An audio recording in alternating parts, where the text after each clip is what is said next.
नमस्कार, मैं मंटून कुमार। कभी देश का नियोक्ता कहे जाने वाला रेलवे आज अपनी नियुक्ति के सवालों पर घिर गया है। एक ऐसा दौर था जहां रेलवे हर वर्ष वैकेंसी निकालती थी, महीनों में इसकी वैकेंसी आती थी अलग अलग विभागों की। लेकिन एक ऐसा दौर आ गया जहां रेलवे अपना वैकेंसी आने का इंतजार करते करते उस वैकेंसी को युवा का उम्र खत्म हो जाए उस वैकेंसी के लिए। लेकिन देश के रेलवे के पास कुल भारत में 21 रेलवे भर्ती बोर्ड है, उसके पास वैकेंसी ही नहीं है। मतलब सरकार की नीति में युवाओं के लिए नौकरी नहीं है। शायद यही वजह है कि छात्र अपनी मांगों को लेकर सड़क पर आ गए। ये वही छात्र हैं जो कभी नेताओं के रैली में जिंदाबाद के नारे लगाते हैं, सड़कों पर नारे लगाते हैं नेताओं के पीछे। इस मुद्दे पर सब चुप हो जाते हैं। लेकिन हमने वोट नहीं किया है नौकरी के लिए।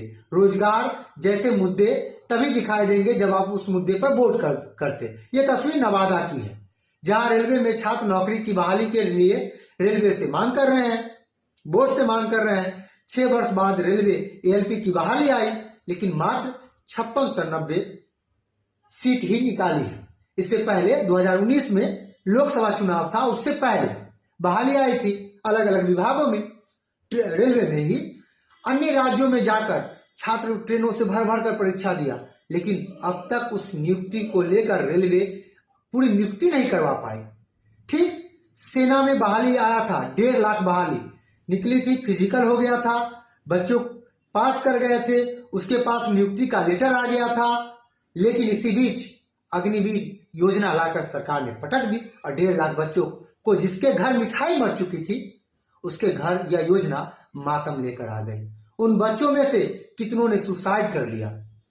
तो अभी लाखों बच्चे जिनकी नियुक्ति पत्र वो लेकर दिल्ली में प्रदर्शन कर रहे हैं, किसी मीडिया ने उन्हें दिखाना वाजिब नहीं समझा, टेलीविजन पर नहीं चला, वहां कुछ और चल रहा है। वहां शाम होते होते राजनीतिक मुद्दे पर विषाद बिस्ती है, कौन सत्ता होगा, किसकी कुर्सी होगी, फलाना ढिकाना ढिकाना।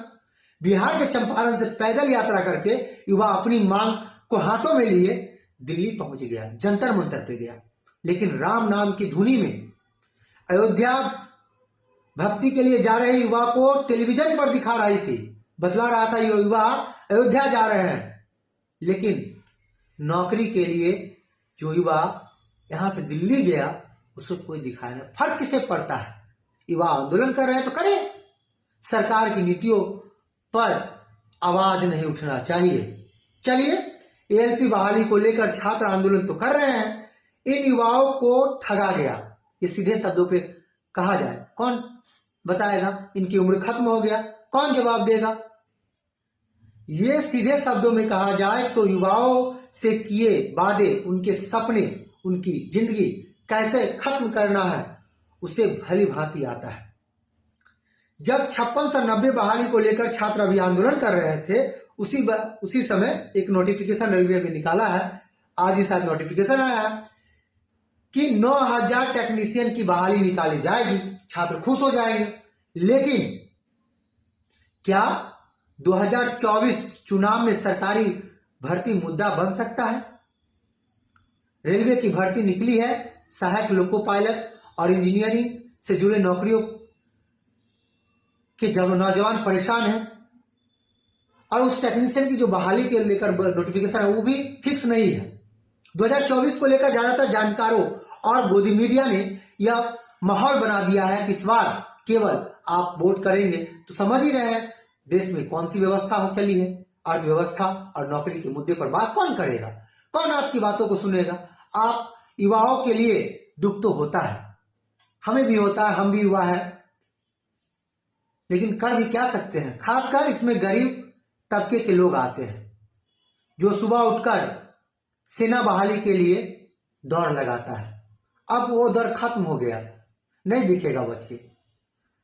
भर्ती के लिए 4 साल का अग्निवीर योजना थमा दिया सेना भर्ती के लिए, उसकी भी बहाली निकालने में बरसों लग जाते हैं। तो सवाल तो है, कौन सवाल पूछेगा? तो विश्वगुरु बनने वाले भारत की यह तस्वीर आने वाला वक्त में होगा कि युवा विश्वगुरु से रोजगार मांगेगा तो कौन देगा? क्योंकि भारत तो विश्वगुरु बन गया, गुरु के पास रोजगार है नहीं, उनके पास सिर्फ और सिर्फ इधर उधर राजनीतिक बयानबाजी के अलावा इस देश में कुछ है ही नहीं, क्योंकि देश अब विश्व गुरु बन गया है। आप हाथ मलिए और हमको इजाजत दीजिए। नमस्कार।